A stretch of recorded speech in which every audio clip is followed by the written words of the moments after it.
여러분은 주님과 어떤 관계 속에 있으십니까? 정말 주님 안에서 잘하고 있으십니까? 아니면 신앙이 어느새 정체되어 계시나요? 여기 있는 분들은 제가 볼 땐 보통 분들이 아니라고 생각이 들어요. 사실 북한은 세계 최고의 바퀴 국가 아닙니까? 그곳에서 온갖 위험과 위협을 무릅쓰고 남한까지 넘어오셨으니 하나님께 얼마나 충성스럽게 사신 분들일까 말해 뭐 하겠습니까? 자, 그런데 제가 여쭙고 싶은 거는 이제 한국에 오셨어요. 근데 지금 여러분의 신앙은 어떠냐는 거예요. 요즘 생각보다 혹시 길이 좀 열리지 않는 것 같습니까? 기도 응답을 해도 북한에서는 응답이 많이 온 것 같은데 이곳에서는 기도 응답도 더디고 마음이 자꾸 답답한 상태로 언제까지 이런 삶을 살아가야 될까 좀 무기력하기도 하고 내 앞길이 막막한데 이게 언제까지나 계속될 것 같다는 두려움이 오시진 않냐는 거 여쭈고 싶습니다. 그러나 오늘 제가 분명히 여러분께 말씀드리고 싶은 거는 우리의 삶의 기다림이 길어지고 하나님이 침묵이 있다고 해도 하나님 우리를 절대 버리신 게 아니라는 거예요. 여전히 우리는 그분의 사랑과 은혜 안에 있어요. 저도 최근에 이 기다림과 답답한 시간 속을 살아갔습니다. 그러다 보니까 저도 성경의 인물들은 이 어려운 때를 어떻게 극복했나를 자꾸 찾게 되더라고요.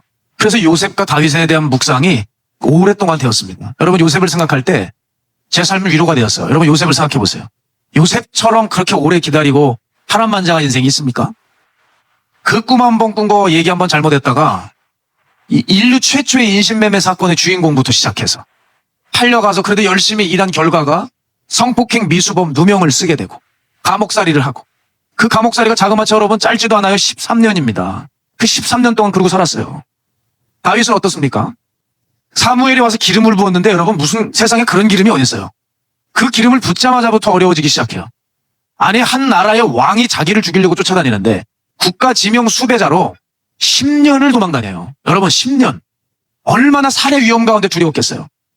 저는 다윗 생각할 때 여러분 생각이 났어요. 여러분도 그러지 않으셨겠습니까? 남한으로 오실 때 얼마나 두려우셨습니까? 그 순간순간 공포의 시간들이 있으셨을 거 아닙니까? 근데 다윗은 그 시간을 10년을 살았다고요. 그러니 다윗 왕국의 찬란함도 있지만 그 찬란한 왕국 이면에는 다윗의 눈물겨운 모진 세월이 있었다는 것을 우리 잊어서는 안 되는 거예요. 그럼 다윗은 이 어려울 때 하나님이 나를 버렸구나라고 생각이 들 때도 있지 않았겠어요? 그런데 어떡합니까? 다윗은 거기서 머무르지 않았죠. 거기서 머무르지 않고 진실을 깨닫게 돼요.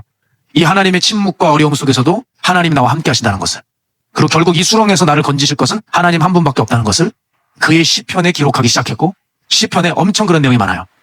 자, 여러분 고난이 우리에게 정말 어려움만 줄까요? 고난이? 그렇지 않다는 거예요. 지나고 나보면 그 고난이 사람을 크게 만들어주더라고요.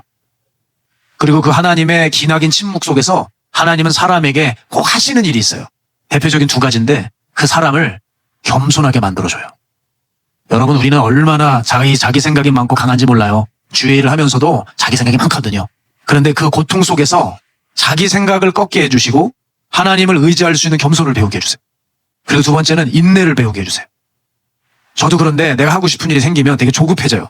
흥분도 하고 일이 잘 안 되면 엎치락뒤치락 하기도 하고. 그런데 이 기나긴 침묵 속에서 하나님은 사람으로 하여금 인내를 배우게 해서요. 인내를. 그래서 하나님 하실 일을 기다리게 하는 그 기다릴 수 있는 기다리는 법을 하나님이 알려주기도 하신다는 거예요. 하나님의 침묵은 우리를 벌하는 게 아니라 그 시간에 우리를 만들어가고 계시는 것을 믿으시기 바랍니다.